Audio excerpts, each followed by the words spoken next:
the party, I grew up in a Democratic family, but I came to this party because of a Lincoln, a Teddy Roosevelt, and a Reagan, and I'm proud of that fact. And I truly believe we can make the party better, and I'm not afraid of having a primary. I'm not afraid of helping. But it is certainly not the party of either of those three gentlemen. No, the party's bigger than a person. I still believe in this party. In the last little bit, you say you didn't have inflation like this. You didn't have crime. You didn't have a wide open border. Inflation comes and goes. Democracy should be here to stay. That's what. Okay, that's a good discussion. We should debate it. Because would you not say, like the Democrats, democracy's on the ballot? Yes. Okay, Republicans think the same thing. I know. But we think something different. This is where we talk past each other. Because you will say, oh my God, Donald Trump about democracy. Did Donald Trump ever suppress a laptop and get 51 people who in the intel community used to be in charge of the CIA? Suppress a laptop? Hunter Biden's laptop. Oh, for sake. No. No. You can't say that. I did. No. I just said it. That was former Republican Speaker of the House, Kevin McCarthy, on Real Time with Bill Maher. And as you could see, Bill Maher clearly fed up, just annoyed with what Kevin McCarthy was saying, the excuses, the whataboutism that he was trying to play there, talking about Hunter Biden's laptop as a threat to democracy. And it really is upsetting, and it's so clear why Bill Maher was upset. Kevin McCarthy, you were there on January 6th. You were scared on January 6th because a violent mob that was incited by Donald Trump was coming to the Capitol with only one thing in mind: destroying our democracy. And they didn't care who stood in their way, Republican or Democrat. Police officers, they didn't care, were standing in their way. And so I know Kevin McCarthy, a coward, was terrified that day, but right after, he was terrified of Donald Trump. And what would happen if he didn't fall in line? And so that's why, while on January 6th, he condemned the actions, Republicans, Lindsey Graham, Mitch McConnell, condemned Donald Trump, said that they were done with him, quickly fell back into place because they're cowardly. They're scared of Donald Trump. They fall in line with the cult and they take their orders. And so that's why we are all so fed up with people like Kevin McCarthy, who decide that it is more important to try to preserve themselves and their career by falling in line with Donald Trump than standing up for our democracy. Because, Kevin, the Hunter Biden laptop story has been debunked, but what wasn't debunked was that Donald Trump's chief of staff had a plan on his laptop, if we're talking about computers here, of how the Trump administration, how Trump and his lawyers and his stooges were going to push a false slate of electors to try to overturn the will of millions of Americans in Michigan and Pennsylvania and Arizona and Georgia, because Donald Trump was such a little baby, he couldn't stand losing an election. And he couldn't stand to accept the results. And that's what Kevin McCarthy is. He is a coward, and that is why that moment was so perfect of Bill Maher calling him out. But Kevin McCarthy had more excuses for Bill Maher, which were promptly shut down, which I really enjoyed. So let's take a look at this next clip. NPR and PBS did a poll of just independents 2 months ago. Who was the greatest threat to democracy? Yeah. By 53%, it was Joe Biden. That doesn't mean it's right. Yeah, but Donald Trump never prosecuted his political opponents. What? Did he ever indict any of them? He himself was indicted. That's the but point. Did he go? Yeah. That's not who he... Yeah. Kevin, he was indicted on something other Americans have never been indicted. Let's kitchen table it for the people who don't get inside baseball like this. All right. He has not conceded the last election. Did he win or lose? Did Hillary Clinton ever concede? Yes, she did. No. She came out before the cock crowed. Do you know? She was out, conceding the election. Why are you denying this obvious fact? So Kevin makes a point which is, I hate to give him this much credit, but kind of true. So Republicans do think Joe Biden is a threat to democracy. Now, of course, this isn't true. This is not actually the case. President Biden is standing in the way from the threat to democracy that is Donald Trump. But they think he's a threat because they've been fed so many lies from Trump world, from the MAGA cult. They live in this alternate reality that they think Biden's lawful election was him stealing it away. And that's the same space where Kevin McCarthy exists, where he doesn't actually know the truth, or maybe he does know the truth clearly, as we'll see in another segment. He does know the truth about Donald Trump. He said it off the record. He said it behind closed doors, but he won't actually admit it to MAGA.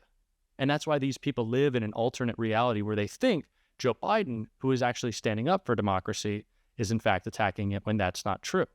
But when Kevin McCarthy was pressed on the truth, he did admit that Joe Biden, of course, won the 2020 election.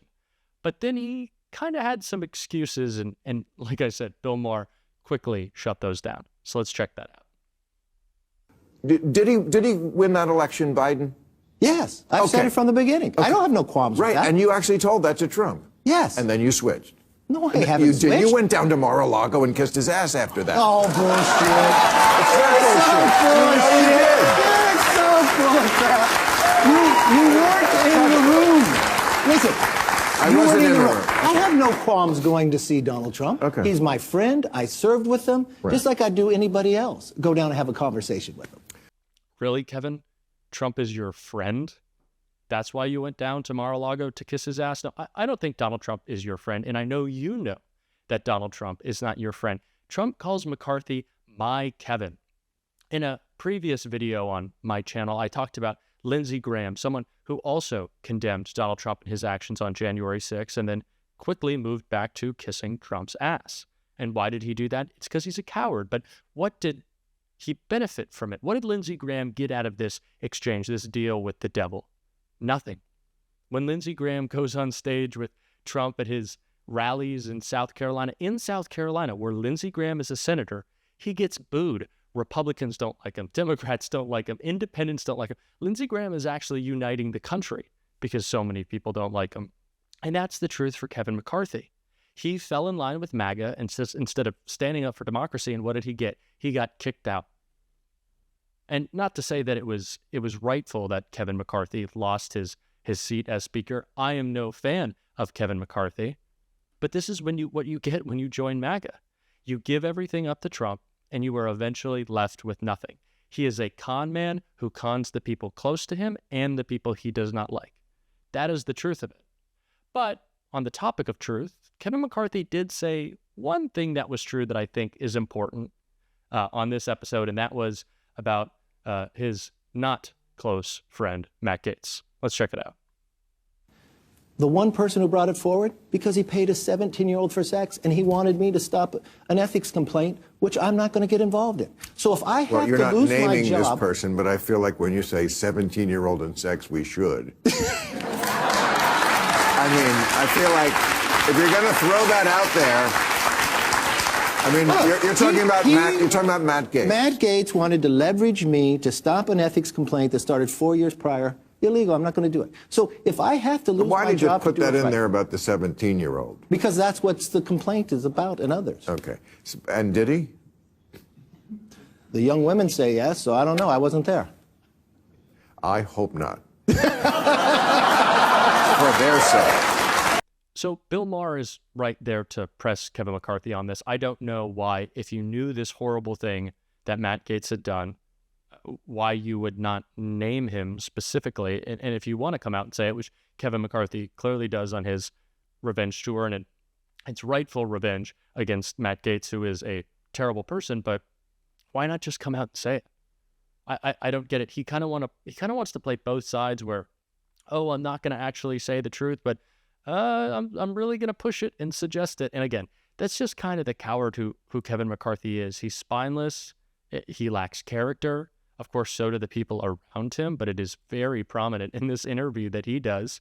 And that's especially true in this final clip that I want to show. What Kevin McCarthy is like behind closed doors versus what he looks like and what he sounds like when he's given the information that he said, when what he said about Donald Trump and the rest of the Republican Party is leaked, because he said something very important, and especially important now, that Donald Trump, in the lead up to this election, now that he's going to be the Republican Party's nominee, is going to be getting intelligence briefings, right? And what type of briefings he would get as president, which clearly he couldn't handle after without breaking the law, if he was elected again, which we have to make sure never happens. And what Kevin McCarthy said in this exposed recording. We'll show you exactly why. Let's check it out. This is you. There's two people I think Putin pays. Rohrabacher, he's a former congressman. We had him on the show years ago. And Trump. Two people I think Putin pays. Rohrabacher and Trump. Swear to God. Paul Ryan says to that, no leaks. This is how we know we're a real family here. Okay. Steve Scalise says, that's how you know we're tight. And Ryan says, what's said in the family stays in the family. The crime family, but the family. No.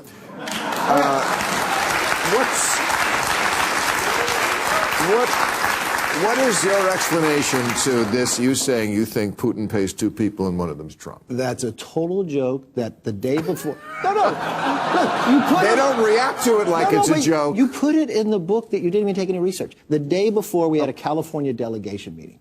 And Rohrabacher was always doing crazy stuff. Rohrabacher tells that joke. So I walk into a meeting of just the leadership. I tell that joke as a joke, but somebody records it somewhere, and you portray it to be like that. But if you had said this as a joke, and by the way, it's a knee slapper.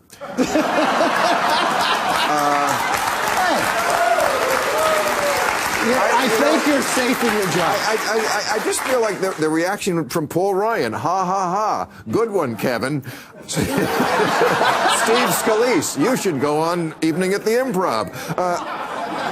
But that's not the reaction. The reaction is no leaks. This is how we know we're a real family. That's how you know we're tight. Oh, no. That's not the reaction to a joke. Look, but good try. No, it's a tone. You weren't there. So clearly Kevin knows he's caught. He just kind of has to laugh it off and try to get to the end of the interview. But again, Kevin, you know these things to be true. Republicans know these things to be true. They know that Trump is in the pocket of Putin, and yet they do nothing. They do nothing. This is what MAGA is.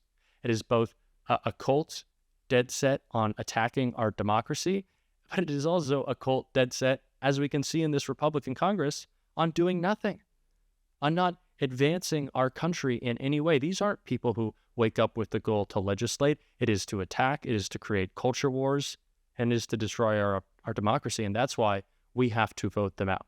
That's why someone like Kevin McCarthy can never be Speaker of the House again. And especially someone like Mike Johnson should never be Speaker of the House again. And with that, if you like this video, make sure you hit the like button. Make sure you click right here to subscribe to my channel. You can also go to the link in the description. You will see you can subscribe to my channel. Make sure you are subscribed to Really American. And if you stuck around through this entire video, drop a blue heart in the comments so I know you did, so I can like it and so I can thank you for your support.